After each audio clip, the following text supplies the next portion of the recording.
ladies and gentlemen, welcome to Stone and the first speaker in our second annual Spring Wellness Series. I'm going to do the land acknowledgement in a minute, and then I will ask Tammy to introduce our guest speaker. Guest speaker will speak for maybe 45-50 minutes, take some questions. Creator, overflowing with love, breathe all of creation into being.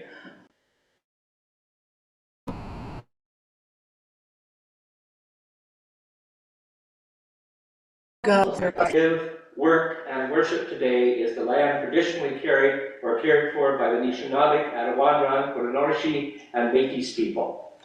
When our ancestors came, they imposed practices of land ownership that led to broken relationships. We acknowledge the enduring presence and deep traditional knowledge, laws, and philosophies of the Indigenous people with whom we share this land today.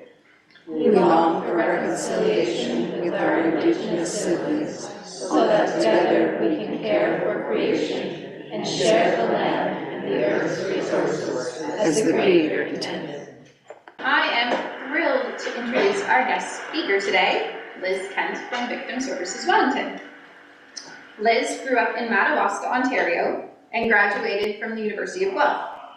Her passion for helping the community professionally began at Wyndham House, where she was instrumental in opening the boys' residential program. This is making her intensely uncomfortable, by the way, just so you know. And old.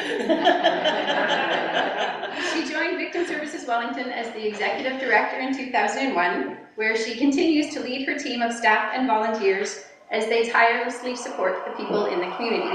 I met Liz through my work at the Guelph Police Service more than a decade ago, and countless times I have called her to find she's been up all night organizing shelter and supplies for people who were displaced by a fire, or is late at the office working with her staff to create a safe exit strategy for a victim of domestic violence, or is just unavailable to take my call because she's sitting in court supporting a family of a homicide or a sexual assault victim. She is an amazing role model, a fierce advocate of those in need, one of the smartest people I know, and despite her serious job, she makes me laugh constantly. So prepare to be inspired and entertained as Liz outlines the role of victim services and its deep impact on Wellington County. So, a couple of things. One, I'm wearing shoes. It's February. What is with this? I'm a little scared. Thank you for having me. I can't believe the turnout. This is great. I hope you have very low expectations. Very low expectations. I feel like I'm setting the stage for all the other speakers, so they're going to be good. My name is Liz Kent, like Tammy said, and I'm with Victim Services Wellington. Most people sometimes don't understand my sense of humor because they think of what I do and I shouldn't have one. If I didn't have one, I probably wouldn't be here. Probably up there.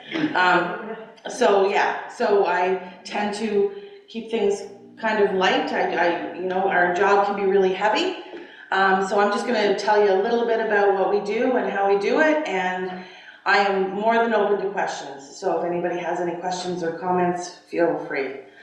Like Tammy said, I know I look really young, but I'm okay. Knock it off. This is going to be a 15-minute talk.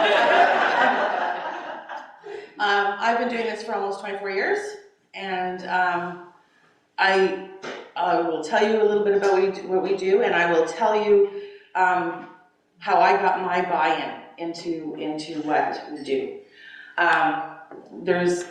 So I'm with Victim Services Wellington. We have an office in Tiviadale, and we have an office in Guelph. I have 3 full-time staff and myself, and before COVID, I had 90 volunteers, and then after COVID, I had 32, and now I have about 58. So we're still recruiting volunteers. Ow, look around the room. So we have service 24/7. So we have volunteers on call 24 hours a day, 7 days a week. Christmas, Easter, you name it. We have 2 volunteers on in the city, and we have 2 volunteers on in the county. And we have about 9 team leaders that dispatch those calls. So even though we have offices in the Guelph Police Station and the OPP, I don't work for them. And I like to say, they're not the boss of me. They love hearing that. So what they do is they go to a crime or tragic circumstance, and then they dispatch they go to a call that's a crime or tragic circumstance. And then if they feel that our volunteers are needed, they give us a call out. So we respond to any call that the police, paramedics, or fire would go to. So it can be a fire, it can be a break and enter, it can be a domestic violence situation, it can be a homicide, it can be a sexual assault. Pretty much whatever call they go to and they feel that we're needed, that's the calls that we go to. So, why am I excited to be here this morning? I will tell you. It is proven that if somebody offers you something and you've never heard of it, you say no. So when the police go to a call, and I'll give you an example, if a police goes to a call and they're telling somebody that their 23-year-old daughter has passed away, and then they follow up with, would you like us to call someone from Victim Services? The answer is usually no. Now keep in mind that I think that pretty much at that time, the officer could be offering them lasagna because their brain has shut down from the trauma of the news. So we're trying to train officers now not to offer the service, but to say that they're calling Victim Services. But for me, it's important for me to do these kind of things because research says if you only hear about it once, you're more apt to say yes. So, back to lasagna. I never ate lasagna as a child. That wasn't one of our staples in our family. So the first time that somebody offered me lasagna, I was like, no, right? Because I didn't know what it was. Yeah, now try to get it away from me. Had it last night, thanks for asking. So it's really important for me to be here because, again, if anything ever happened in your circles, or you have mentioned it to somebody, or you've been here and you've heard me talk, then you're more apt to say yes to the service. So what does our volunteers do? They provide emotional support. We are far from brain surgeons. We are not therapists, we're not counselors, but we're that calming person in the middle of a storm, basically. I'm going to talk about a few calls. I'm not going to, again, mention any names or break any confidentiality, but so I was at Wyndham House for 14 years, and I had dealt with a lot of trauma and tragic circumstance there, and I had gone to school, and I started with Victim Services. I'm going to tell 3 stories, actually. I started with Victim Services, and we had a fire. So we couldn't find any volunteers to go to the fire. So I was going to go to the fire. It was my first call. I had a Victim Services jacket. Yeah, I did. So I went to this call, and in my head I'm driving to this call, and I'm thinking of all the things that this family would need, right? So if they have insurance, we need to find the insurance company, we need to call the insurance, and are they going to need a place to stay? Because if they need a place to stay, we can arrange it with Red Cross, and I'm going all through this thing. I walk up to this scene, and it was an apartment building, and a woman had been smoking with oxygen on. Right. So, okay. Didn't see that coming, right? And before I left the office, my staff said to me, oh no, you can't go because you haven't been trained. Been working in the field for 14 years and I'm educated. I think I can do this. So I get to the call, and the officer says to me, there's a family members over here, and their dad has been taken to the hospital, and they're waiting for us to bring out the mom. I said, oh, okay. And he said, so if you could go over and, it's not good. I said, yeah, and I walked away and I phoned the volunteer. Somebody better come. And it was interesting because the volunteer came in and she took over and I got to see what she did. So it was really interesting for me, and it was the training. So needless to say, I started in December and January I did the training. So our volunteers are trained on crisis intervention. Our main goal is to make sure that people in the community are tied up with the resources that they have for longer term. So we're kind of like the 411 or the 211. So we will assess what maybe they need and then kind of figure out how to get them to those places. Our highest call is sudden death for our volunteers. That is our highest call. So if you're somebody who is compassionate, or you're that person who wants to help, this is a great way to help. One of the other calls that I'll talk about was one of the first calls that I overheard when I was just starting. We had an elderly couple, and every year they would drive up from Kingston, and they would drive up to the Collingwood area in the fall to look at the leaves. And they had done this for over 20 years. That was their thing, right? We all have our things. That was their thing. They got to the outskirts of Fergus, and he pulled over and he had a heart attack. So they were taken to the hospital. She was fine, he was not. And her family, her sons lived in Ottawa. So she would have had to sit in this emergency department for her son to get from Ottawa to Fergus. So our volunteers drove and met them in Kingston. So again, it may not sound like a lot to me, but talking to that family afterwards and not having their mom have to sit in emergency alone for 8 hours or 6.5 hours or however long it would have taken them to get there was huge to that family. So we don't do rocket science, compassion, caring, kind, and trying to, with sudden death, a lot of people have never planned a funeral. And if you've never planned a funeral, it can be pretty overwhelming. And where do you start?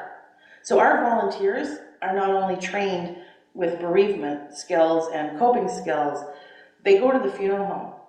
They go to the actual funeral home and they find out the process of what that looks like. So that when people ask what needs to be done, we can tell them, right? I can remember when my mom passed away, I can remember fussing around whether, do I take pantyhose to the funeral home? Does she wear pantyhose? She's going to be some angry at me if I put her in pantyhose because she never wore pantyhose before.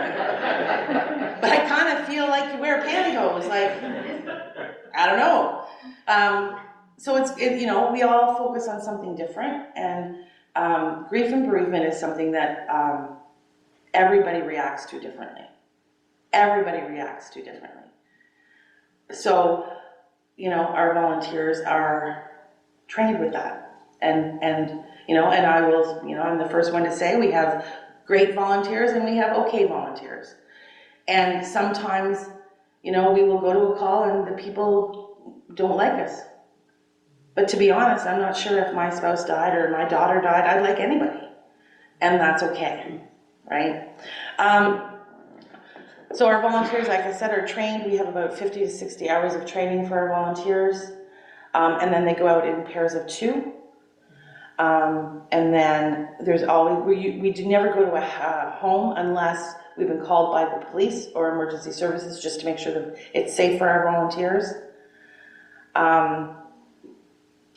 And then usually we follow up once or twice just to make sure that, they have the numbers they need, they remember what we said. Because a lot of the times we'll go to a call and they may call us and say, there was somebody at our house yesterday. She was really pretty with brown hair and glasses, and I'll be like, that was me. And then we'll meet and she'll be like, you don't look like the person. Fine. So that's our main program. We get funded through the Ministry of the Attorney General. But we have a budget of $287,000 a year from the ministry. Did I mention I have 4 staff and a lot of volunteers? Anyway, we are lucky. We get great support from the community, and we have great support from the emergency services. We don't pay rent. We don't pay a lot of the other things that every other agency has to pay. So that allows us to do what we do. The other program we have, and I won't talk long about it, it's a really good program, but it's to provide victims of violent crime financial assistance. So I don't hand people out money. Look at the disappointment on everybody's face. I don't hand people out money, but what I do is provide them with services. So I'm sure that a lot of people have heard about human trafficking. We started in 2017. I hosted a conference in 2017. I called another agency and I said, how many people do you think we'll have? And she said, 125. And I thought, well, that'd be good. Like, that's good. So I called the hall and I registered 125 people, and we launched it, and it was 150 people, it was 175 people, it was 185 people, and the hall only holds 210, and we had 207 in the hall. And that was the first human trafficking conference that we had in our area, and the Guelph Police got the money and I did the work, and it's always the way it is, just in case anybody asks. That was the first one we had, and it was so successful. We ended up having another one where another 150 people came, and that one was focused on youth. And really, somebody came up to me afterwards and said, if you could have anything you want for human trafficking victims, what would it be? And I said, housing. We have no housing. Like, there's no housing for anybody. It wasn't as bad in 2017 as it is now. And she said, oh, really? And I said, yeah. And she was with a church in the county, and within 6 months she called me and said, so I was wondering if you'd sit on a committee because we have the money. What? So I sat on the committee, and we have a human trafficking house in Wellington County called the Laura House. And that house came out of this one conference. 21-22, we dealt with 33 human trafficking victims in Guelph. And I have a very small, did I mention I have a very small agency? 33. A lot of the times people will say, where did they come from? North Bay, Sudbury, Ottawa, Montreal, Erin, Guelph. A lot of human trafficking, they don't keep the girls in the area where they grew up. So we tend to get, girls from Ottawa, Montreal, Toronto, Belleville, wherever, and then those areas will see our young women. 33, which I think was shocking. Last year it was 27, so it's around the same. Women in Crisis also does human trafficking, and they're seeing clients that maybe aren't coming to us. So our number may not be the top number. So this Victim Quick Response program that I have that can provide financial assistance to victims of crime and tragic circumstance, that's long, that's a lie. The program provides assistance to violent crime. So HT is violent crime. So if for a human trafficking victim, if they have, a lot of the times they'll have addictions issues because the pimp has, given them a lot of drugs and kept them high so that they will do what they need to do, sort of thing. We can provide treatment up to $20,000 for them. We can transport them to safety. So I had a young woman who was from Montreal who was found in Guelph, and she had no way of getting back to Montreal. I can get her back to Montreal and pay for her to go back to Montreal. I can pay for her food while she's on the bus or however we get her back.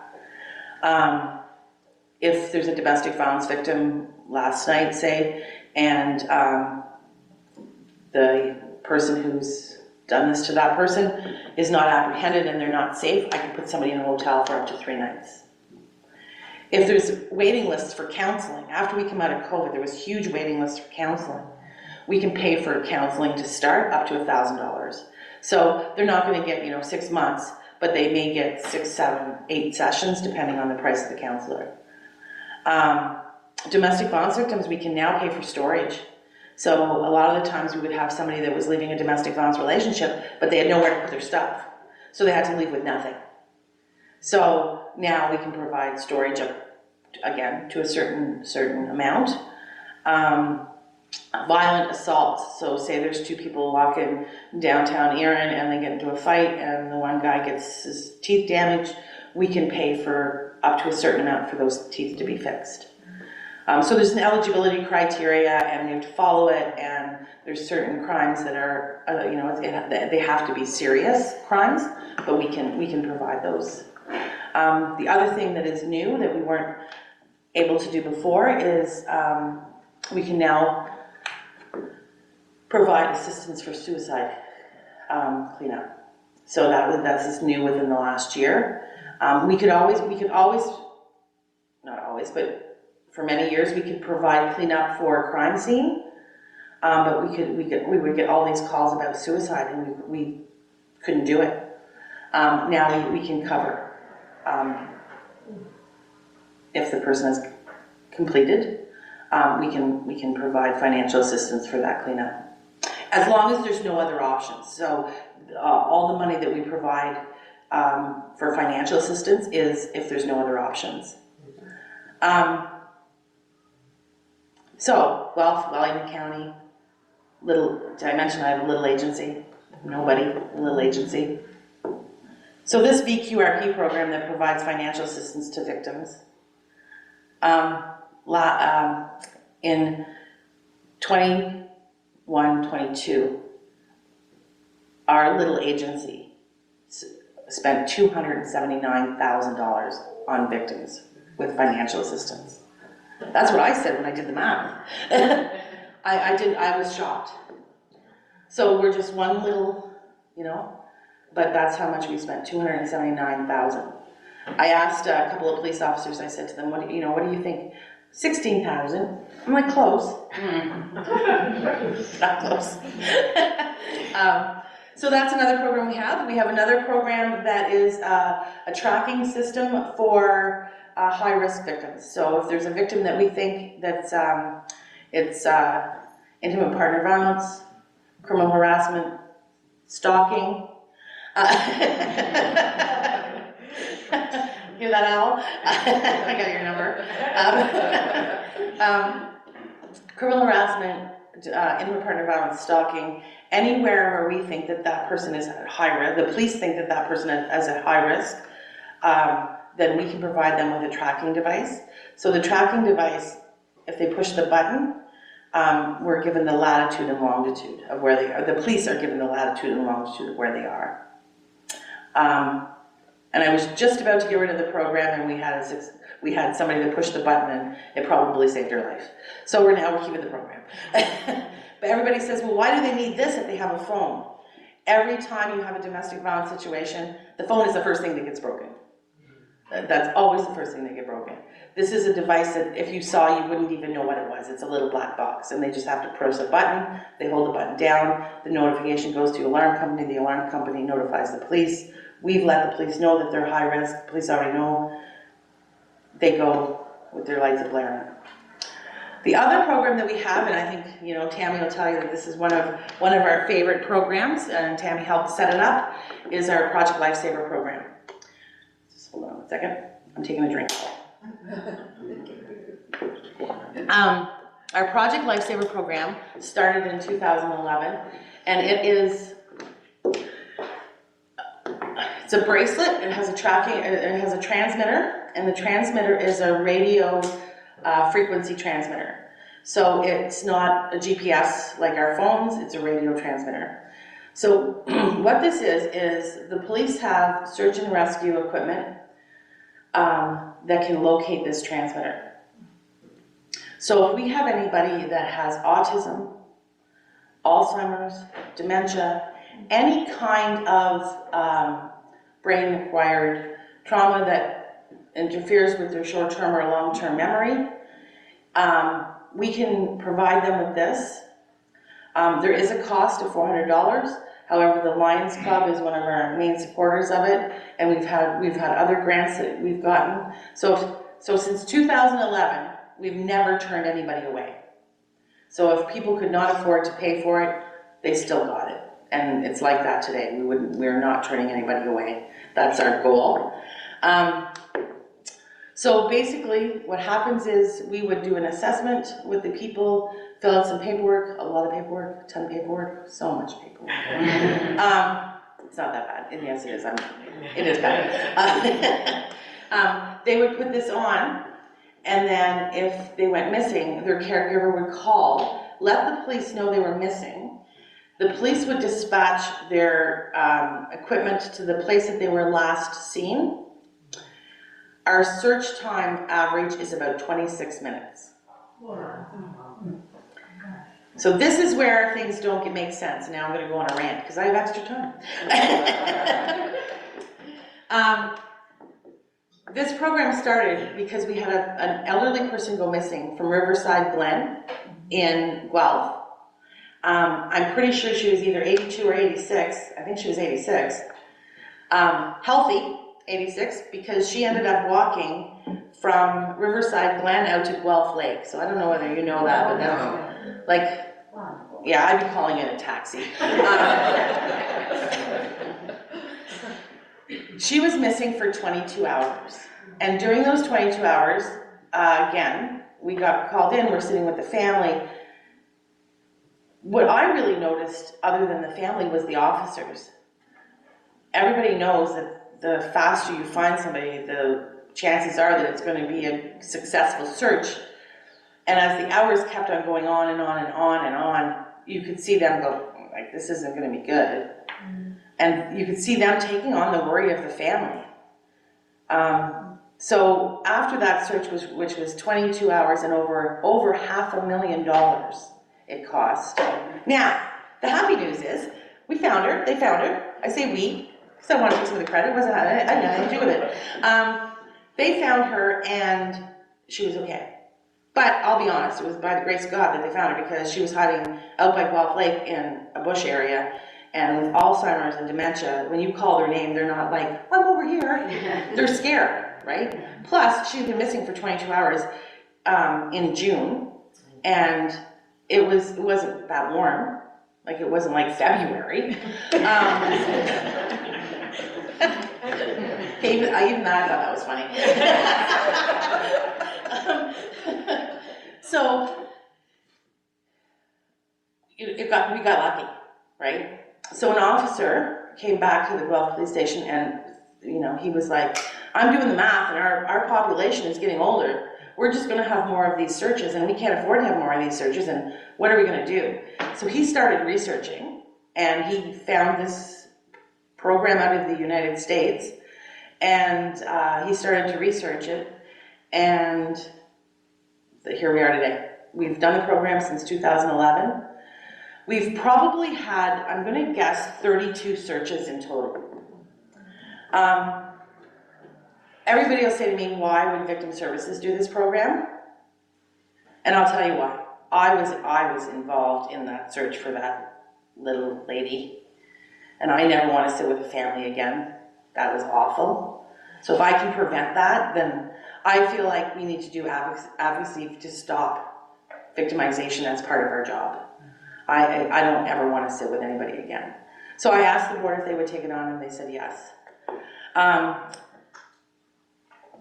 We did the program for about 5 or 6 years, and then I went to the police and I said, I can't do it anymore. I did it myself as my volunteer job because I wanted to see how it worked, and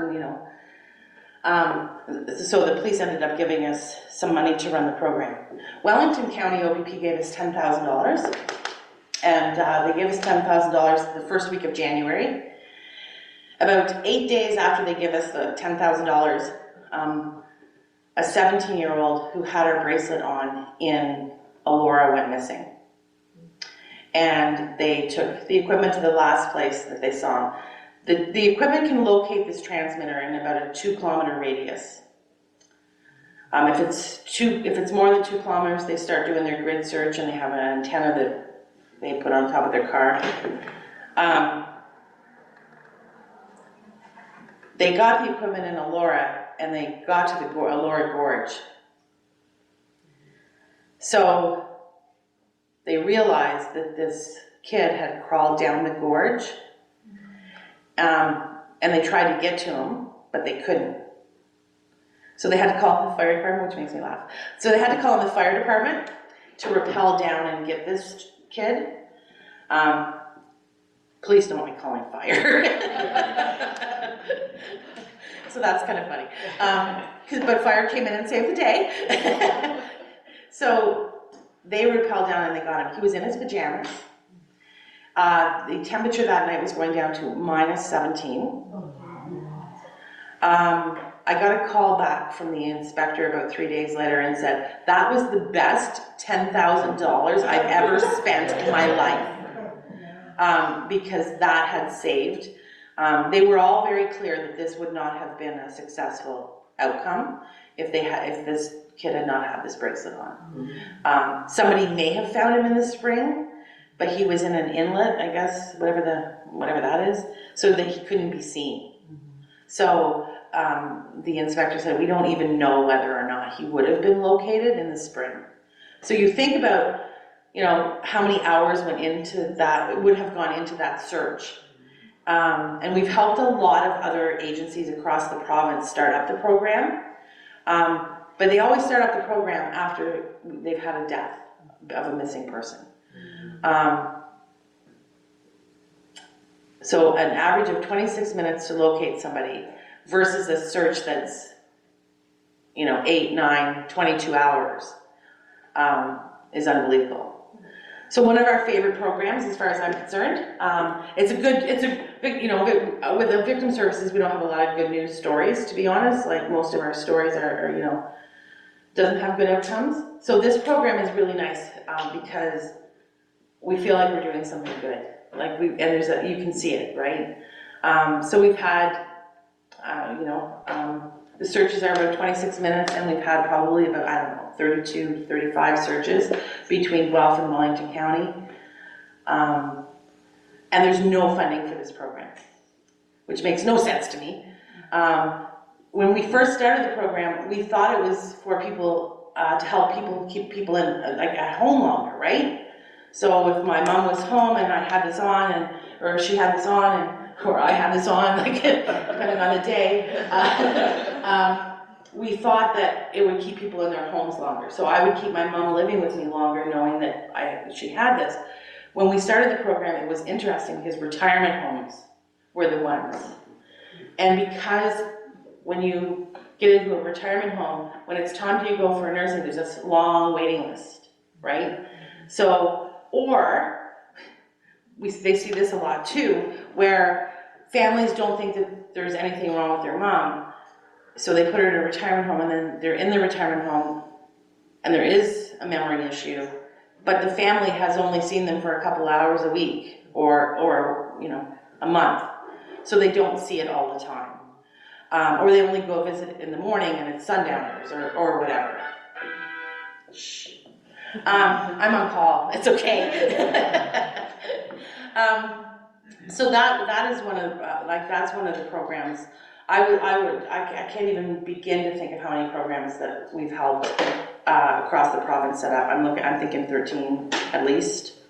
But it is a great program, and yet there's no funding for it, which, don't talk to me about what that does to me. So that is did I forget anything? No. Fire assistance.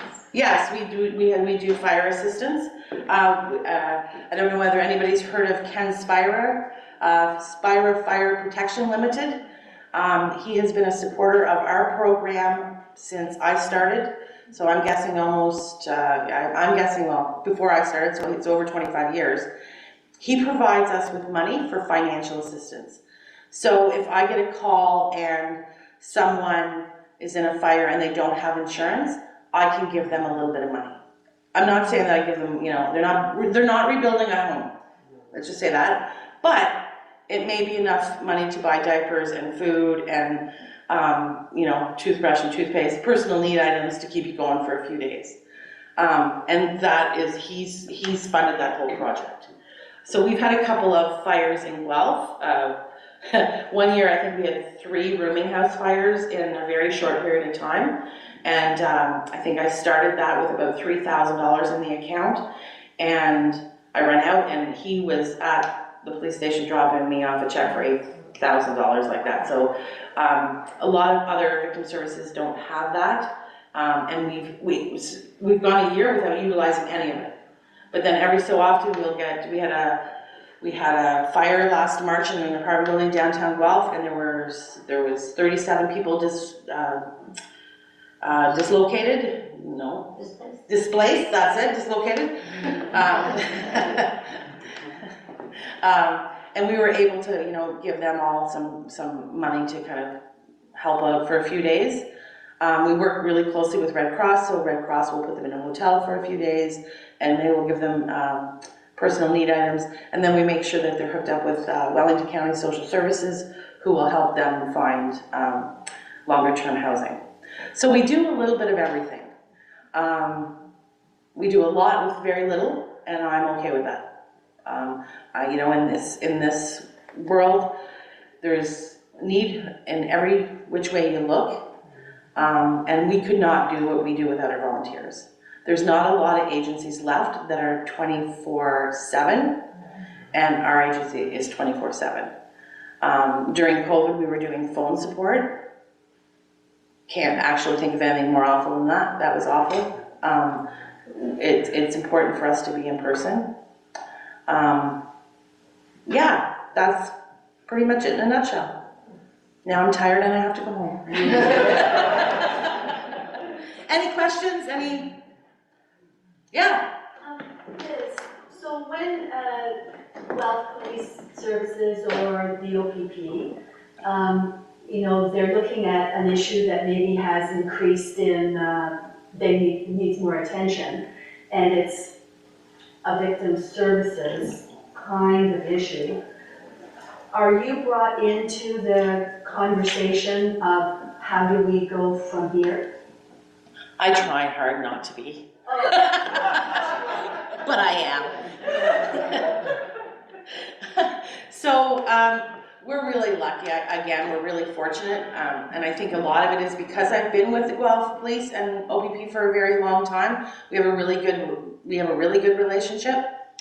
So for an example, Guelph Police will get access to grants. So they'll be able to apply for these grants that I'm not able to apply for. So right now we have 2 grants that are going. And one of the things that the police have identified is one of the increases that they're seeing is rideshare. So Ubers and taxis and all these people that are doing these rideshare programs, they're seeing an increase in sexual assaults. Yes. So they apply for the money and they say, look, Liz, we have money, do work. So we are doing a whole advertising campaign around rideshare and safety. So we have a full 1-page, full page in the Ontarian at the University of Guelph. On this is what, make sure that somebody, make sure, all these things that they need to make sure they do before they get in. Make sure that, you know where you're going, make sure that the person knows that you're coming, let somebody else know, travel in pairs, all of those things. So we've done that in the university full page for 3 months until the end of April. And then we're doing a campaign with the radio stations. So yes, so they'll identify. One of the things that has increased is intimate partner violence. Everybody being stuck at home during COVID was not helpful. So I now actually have a staff member that I'm paying through a grant from Guelph Police to work in the IPV unit, the Intimate Partner Violence unit. So I have a staff member that's doing case management, and we do a lot of safety planning, like a lot. of safety planning. So until March, she's there. Grants are great, and I love grants. I don't really love grants, they're a lot of work. But they're short term, right? So they end. So we've had 2 grants where she's been put in the IPV unit. One for about 1.5 years, and then this one was for 5 months. So I would assume that, you know, once they see more grants come down, they'll apply for that again. But it'll depend on what the topic is. I was going to say, I like the way that you said there that when a person's going through a trauma like that and they're asked on the spot, would you like? And I'm one of those that had to go through that, and I'm thinking, was shocked, and the police should have just sent somebody in any help. I wouldn't have known if they were a team from the police or whatever, but the comfort you need, because people came out of their townhouses and such to assist, but you really need that assistance. I believe, I'm glad to hear that they have that now. And they were trying to do their best, and they were looking at confidentiality, right? Well, we can't call you to somebody's house who's had this because it's it's confidential. So it's a privacy issue. But what we're saying now is, it is a privacy issue, and we respect people's privacy. So say, we're gonna call victim services. If they don't say anything, then call us. The other piece is, if we go to a scene and somebody doesn't want to talk to us, we leave. Yeah. That's okay. Rockwood's a bit of a border town between Wellington and Halton. How firm are your boundaries in terms of requests for your services or where your volunteers come from? So anywhere that the OPP would serve, we would go to. So they would call, so OPP is in their district, we would go anywhere where OPP Wellington provided service. But to be honest, if Halton could not get to the scene and it was in Halton and it was on our border, we would just go. So again, we have a really good relationship with Halton. And you know, sometimes what happens is, you know, the crime happens in Owen Sound, but the person's from Fergus, right? So it's the same. So if the crime happened in Halton and the person was from our area, Halton would come to me and say, could you provide service for that person? Did that answer the... Yeah, so Halton does have a victim services. Yes. The second question, if I can. Obviously, Wellington's a very rural area, and occasionally there are tragic, unfortunate farm accidents. We've had one in December here. Is that part of your scope? Yeah. Does that take additional training or a different kind of training than any of the other circumstances? In the whole time that I've been here, we've only had one actual specified training for that. Sounds like a gap.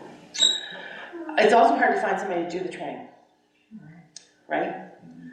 But yes, that is definitely a call that we've seen a lot of in the county. We've had our share of, yes. We had talking about somebody not being happy with their service, because Tammy makes it sound like everybody's happy with us. It's not true. And one of the times that I remember most of somebody being not happy with us was a woman whose husband was in a farm accident, and we were called to the hospital to support her. She was young, like she was in her early 30s, and 2 young kids. Anyway, the call happened, her husband died. Many years later, I was at the gym on a treadmill, also funny.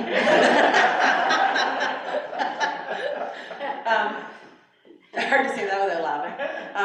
And she was beside me and she asked, we started talking, and she asked me what I did for a living, and I said victim services, and she shut down.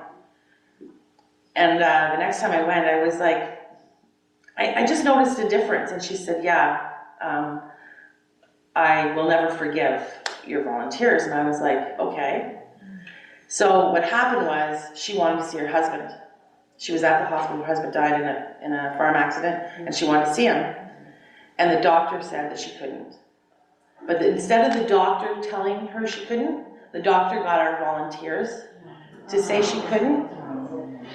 And the volunteer just did what the doctor said. So if it had been me, I would have been like, you know, you get out there. But the volunteer did tell her that she couldn't see her husband. And she carried that around and was mad.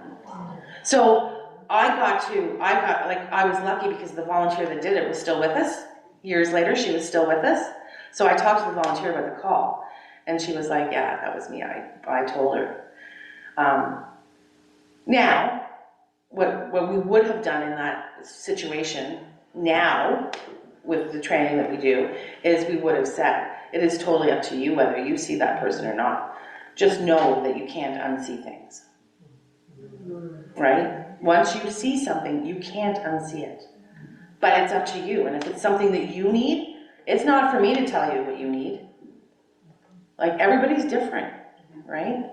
So, you know, and to be honest, in my opinion, it probably would have been better for her to actually, that was something she needed to do. I would have been down the street, running, fast. Well, again, no.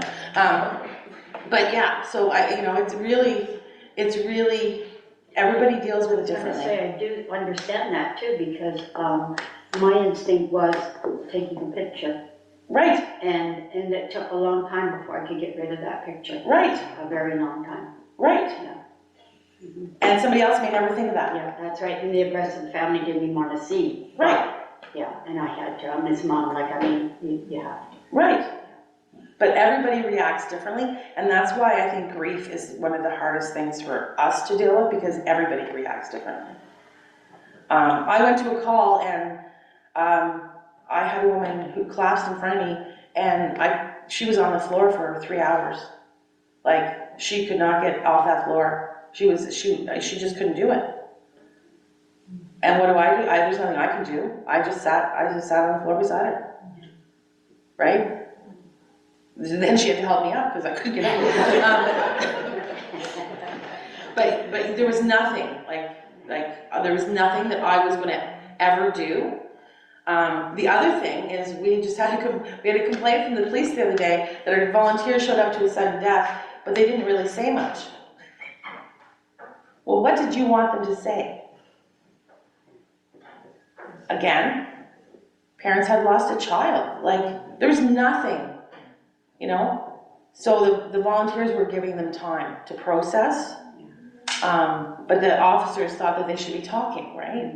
And sometimes it's okay to just sit in silence. It's not good for me, I obviously can tell. It's a hard thing. What is your requirement for volunteers as far as commitment? We like a year. That's our goal. 20 years old. Need to have a car, need to do all the training. How often are they on call? So that's the really cool thing about our agency is, so they're on 4 8-hour shifts a month. And our shifts are from 7 to 3, 3 to 11, and 11 to 7. But I have a volunteer who's, I don't know how old she is, probably somewhere between 75 and 80, and she's been with us for 25, she was here before I was, and I'm going on 24 years, so she's been with us a long time. She signs up for every 3 to 11 on Friday nights, every 3 to 11.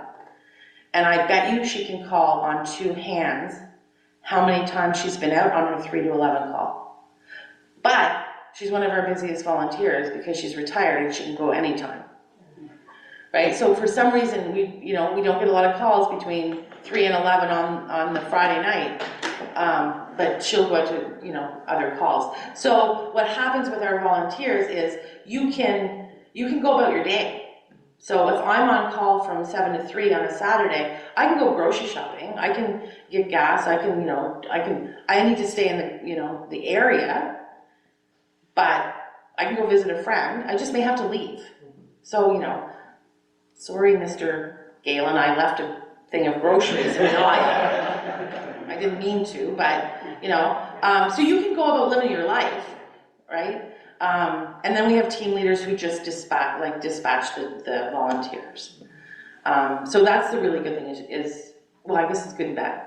You may not get a call, which is good, and you can continue doing what you do. So you're not tied, like we don't expect you to come into the station and sit there and wait for the phone to ring. Yes.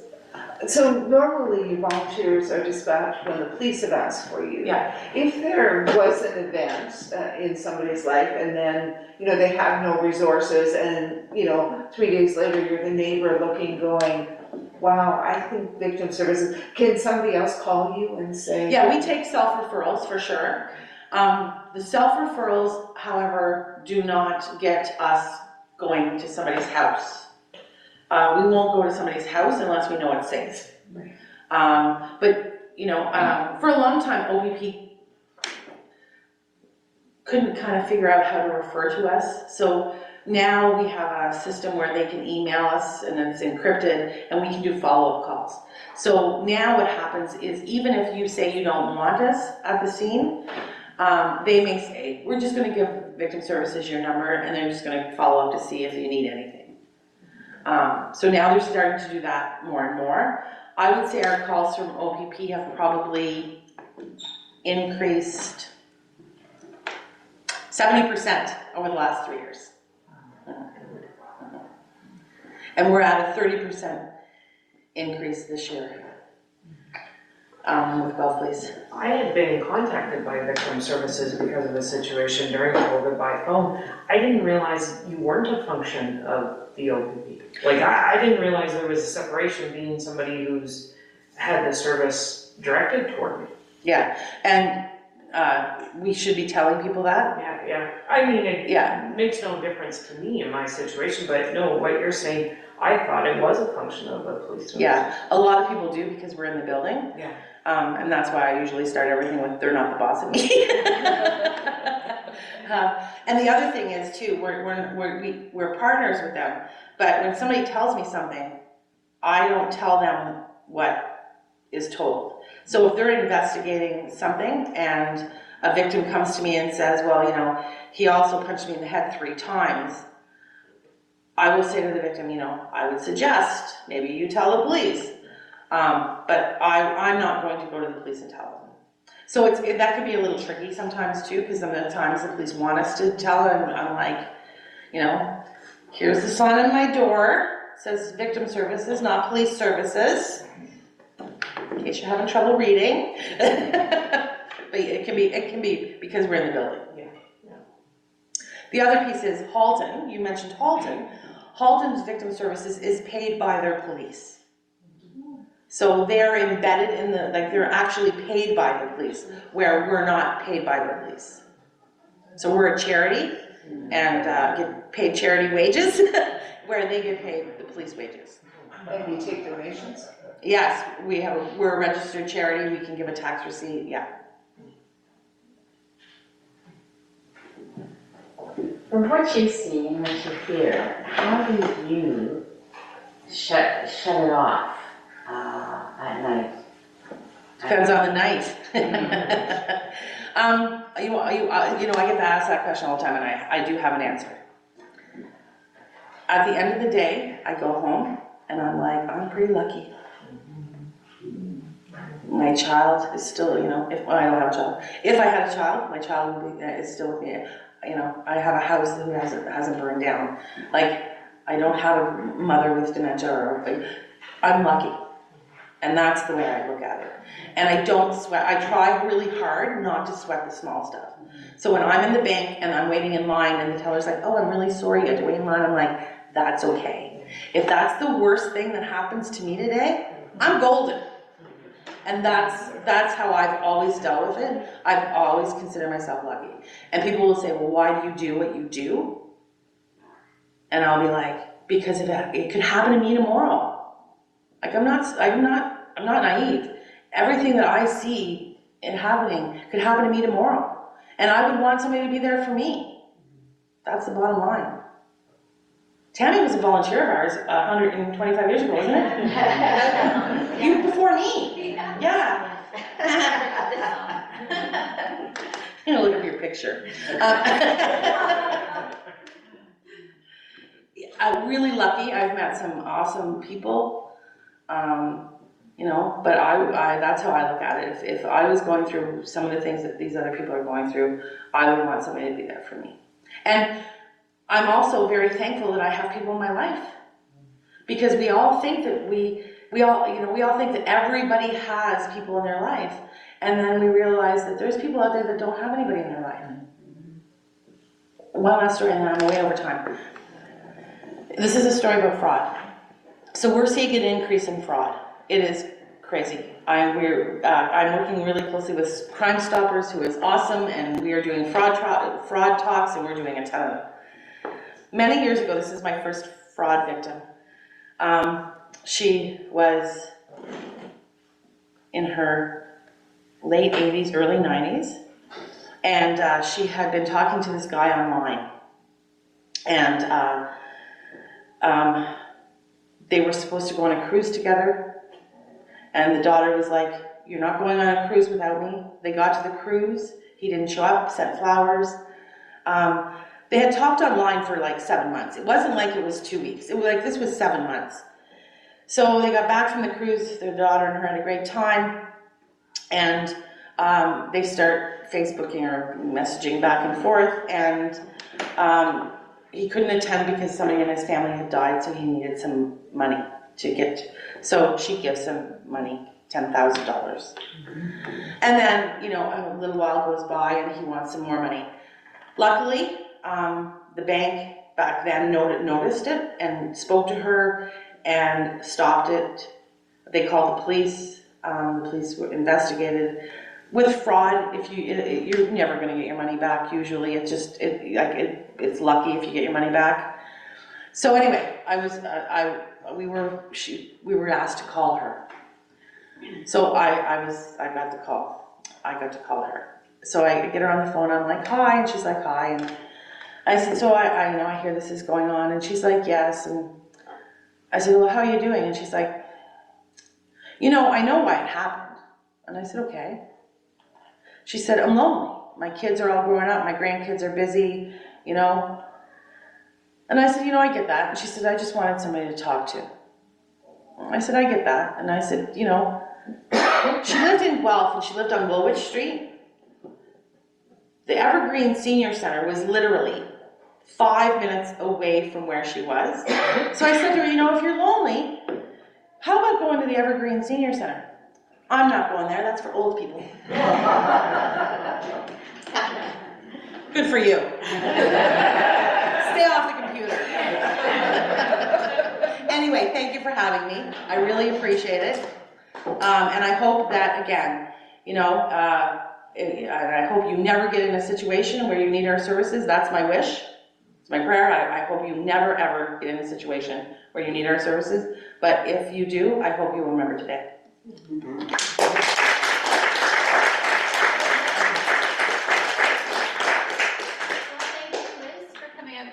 I think it's exactly what I was thinking, is that all of us in this room could have anything that you talked about today happen to us or a loved one, and we're just so grateful that you and your team are in our community to help us, and so grateful that you came out to speak to us today. So we have a little basket for you.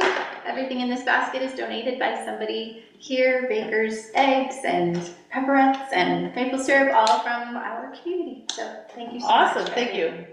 That's